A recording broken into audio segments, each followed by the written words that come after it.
사랑하는 성도 여러분, 반갑습니다. 오늘도 신실하게 주님 앞에 서 있는 우리 모습이 주님의 긍휼의 눈에 사랑으로 보여지시기를 원합니다. 하나님 말씀 붙잡고 또 하나님 앞에 나가도록 하겠습니다. 에스겔 8장 13절에서 18절 말씀입니다. 에스겔 8장 13절에서 18절, 제가 13절, 14절 읽도록 하겠습니다. 또 내게 이르시되 너는 다시 그들이 행하는 바 다른 큰 가증한 일을 보리라 하시더라. 14절, 그가 또 나를 데리고 여호와의 전으로 들어가는 북문에 이르시기로 보니 거기에 여인들이 앉아 단무스를 위하여 애곡하더라.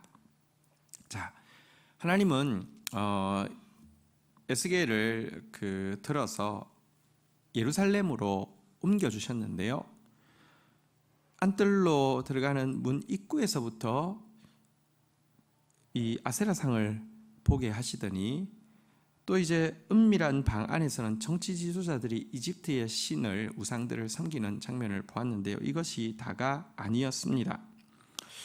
북문, 여호와의 전으로 들어가는 북문 앞에 보니까 여인들이 단무스를 위해서 애곡하고 있는 장면을 보게 되었습니다.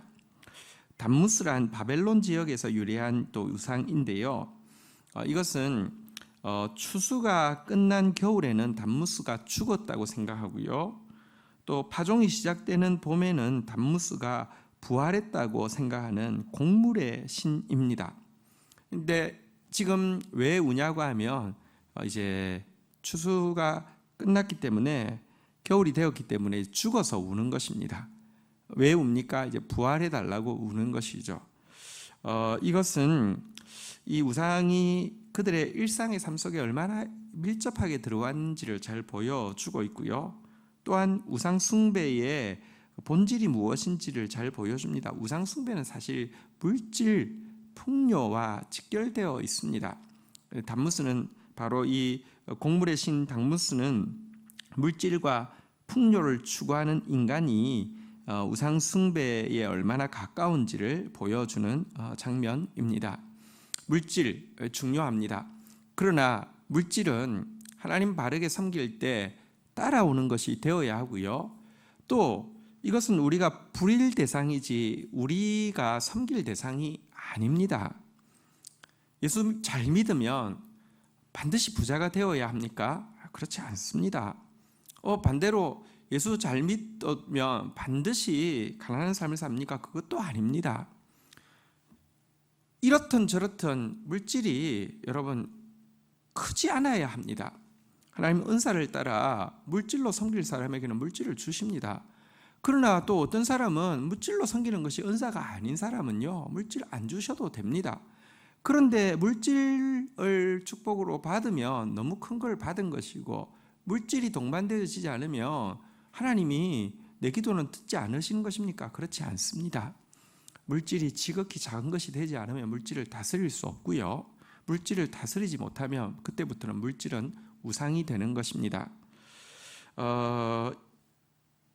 여기 오늘 본문에 보는 단무스 신앙은 물질과 풍요에 집중하고 물질과 풍요를 핵심으로 놓을 때 우리의 모든 삶은 우상 숭배에 빠질 수밖에 없다는 사실을 단적으로 보여주는 것입니다.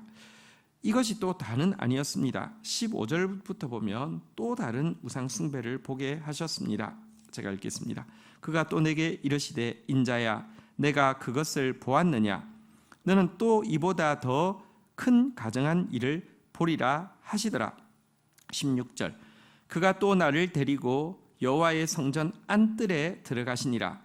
보라, 여호와의 성전 문 곧 현관과 제단 사이에 약 25명이 여호와의 성전을 등지고 낯을 동쪽으로 향하여 동쪽 태양에게 예배하더라. 백성들이 여인들이 단무스를 위하여서 우는 장면을 보았다고 하면 하나님께서는 더 가증한 일을 보여주시겠다고 하시면서 성전 안뜰로 이제 들어가셨습니다.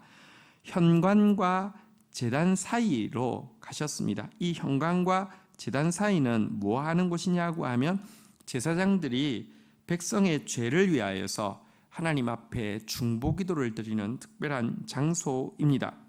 그런데 여기에 대제사장과 그리고 24 반열의 그 대표 제사장들 합쳐서 25명이 서 있었는데요.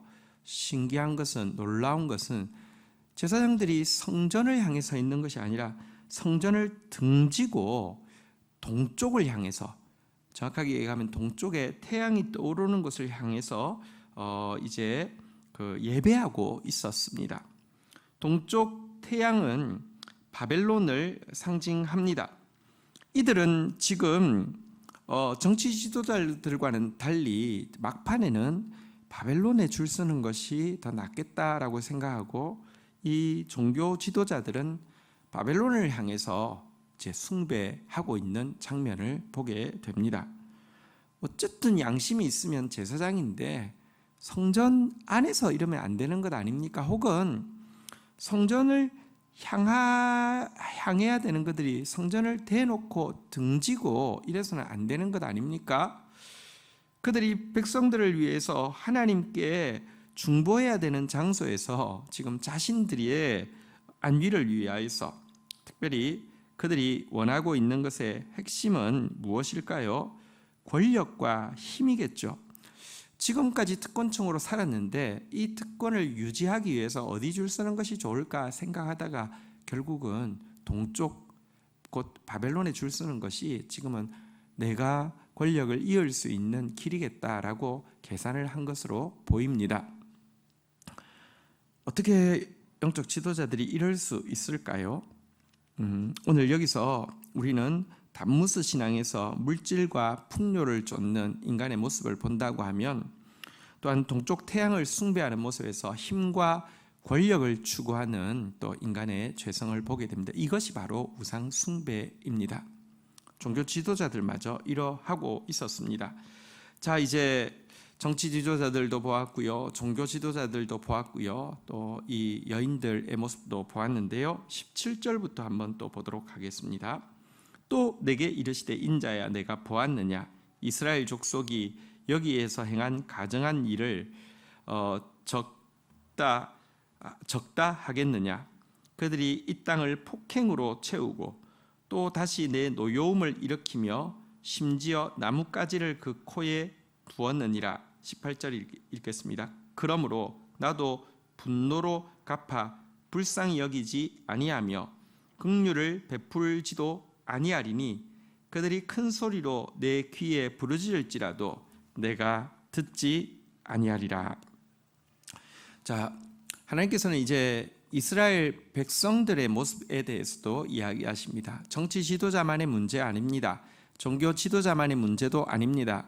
백성들 전체의 문제라고 이야기합니다. 백성들에 대해서 무엇이라고 이야기합니까? 그 땅을 폭행으로 채운다라고 이야기하고 있습니다. 강포를 이야기하죠. 포악을 이야기하죠. 잔인하게 약한 자들을 학대해서 착취해서 무자비한 학대를 통하여서 탐욕을 얻고 채우고 있다, 이렇게 이야기를 하고 있는데요.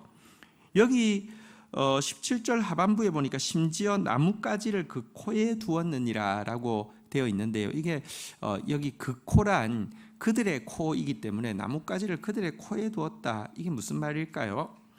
사실 이 인간이 우상을 숭배할 때에 이 지금 나뭇가지로 그들의 코를 막았다는 표현은 무슨 뜻이냐고 하면, 자기 숨소리가 혹은 숨에서 나는 냄새가 우상이 역겨워하는 것이기 때문에 이걸 조심하기 위해서 나뭇가지로 이렇게 숨소리를 자기 그 냄새를 막기 위해서 하는 우상 숭배의 한 형태입니다.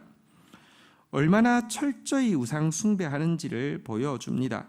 그들의 숨까지 조심하면서 우상 숭배하고 있습니다. 정말 지극정성으로 우상을 숭배하는 것이 몸에 배어 있습니다.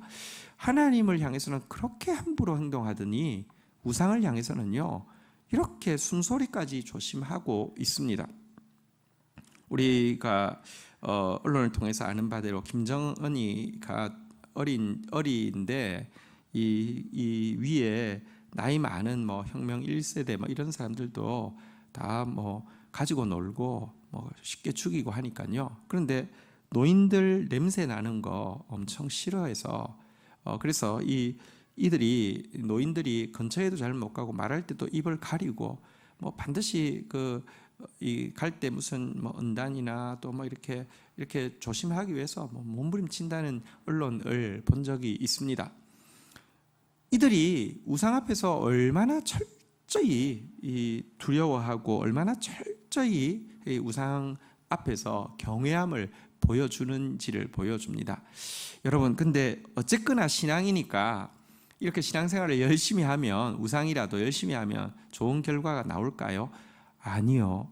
우상 숭배의 핵심은 탐심입니다. 탐심을 위해서 이 자기 욕심을 채워줄 우상 앞에서 이렇게 조심하면요, 나는 우상에게 할 거 했기 때문에 그 다음부터 내가 탐심을 채우기 위한 행동 어떤 것도 다 합리화됩니다. 탐심을 채우려고 하면, 욕심을 채우려고 하면 반드시 동반되는 게 강포입니다. 폭행입니다.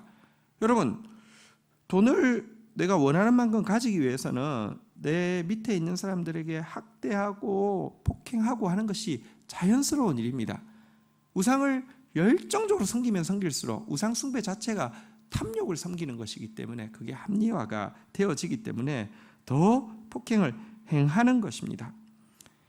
이와 같은 모습에 대해서 하나님은 분노로 갚아 불쌍히 여기지 않고 긍휼 베풀지 않을 것이다라고, 그들이 이제 큰 소리로 기도할지라도 결코 듣지 않을 것이라고 이 예루살렘의 모습을 보여주셨습니다. 심판받을 수밖에 없는 그들의 모습을 보여주신 것입니다. 심지어 하나님은 선지자에게도 이제 더 이상 이들을 위하여서 기도하지 말라고까지 말씀하고 있습니다. 예레미야서에도 보면요, 그러므로 너는 이 백성을 위하여 기도하지 말라. 그들을 위하여 부르짖거나 구하지 말라. 그들이 그 고난으로 말미암아 내게 부르짖을 때에 내가 그들에게서 듣지 아니하리라 라고 말씀하고 있는데요, 하나님은 지금까지는 자기 백성들을 위하여서 계속 선지자를 보내셨고 돌이킬 기회를 주셨습니다. 그러나 끝까지 회개하지 않고 이 마지막 순간까지 우상 숭배로 예루살렘을 가득 채우고 있는 그들에게 때가 되면 긍휼 없는 심판이 임할 것이며 더 이상은 기회가 없음을 명백히 하고 있습니다.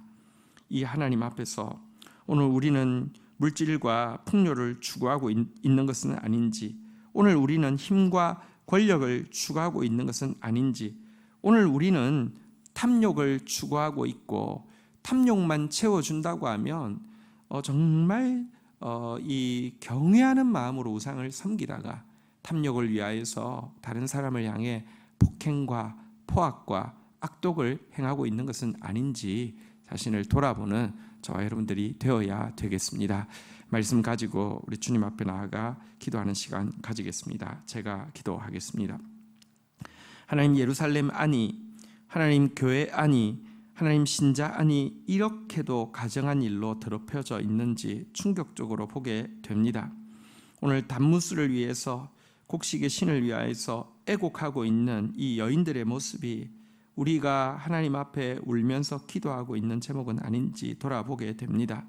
물질과 풍요가 신앙의 핵심이 되어 있고 물질과 풍요만 주어진다면 언제라도 신앙을 바꿀 수 있는 그런 우상 숭배를 우리에게서 끊어내게 하여 주시옵소서. 하나님, 물질이 우리에게 가장 작은 것이 되어지고 물질을 섬기는 것이 아니라 물질을 부리는 자 되어지고 우리에게 은사로 물질이 주어진다고 하면 그것 가지고 많은 영혼들을 풍요케 하고 우리에게 은사로 물질 외에 다른 것이 주어진다고 하면 자족하며 또 그것으로 주님 섬기는 사람 되어질 수 있도록 주여 인도하여 주옵소서. 지극히 작은 물질에 충성되지 않은 자는 지극히 큰 것 영혼 맡을 수 없다 하셨사오니 하나님, 주의 백성들 다 물질을 다스리는 사람 되어질 수 있도록, 그래서 하나님 맡겨주셔도 얼마든지 하나님 나라 위하여 영혼 위하여 쓸 수 있는 사람 되어지도록 축사하여 주옵소서. 하나님, 오늘 동방 태양을 숭배하고 있는 이 종교 지도자들의 모습이 우리의 모습 아닌지 또 돌아봅니다. 하나님, 힘과 권력을 추구하는 자 되지 않게 하여 주시옵소서. 가장 큰 힘과 권력을 가지고 있지만 말 구유에 나시고 평생을 이름 없는 몫으로 지내시다 자기 생명까지 우리의 섬김의 제물로 허락하여 주신 예수 따르는 자들이오니 힘과 권력이 아니라 섬김의 사람으로 살아드릴 수 있도록 저희들의 삶을 주관하여 주옵소서. 하나님을 경외하는 데는 너무 인색하고 두려워하지 않지만 우상을, 탐욕을 채워주는 우상을 경외함으로 섬기고 또 탐욕을 채우기 위해서 폭행을 일삼고 있는 백성들의 모습이 또 우리의 모습은 아닌지 돌아봅니다. 탐심을 버리게 하여 주시고 정말 우리 안에 있는 포악함을 버리게 하여 주옵소서.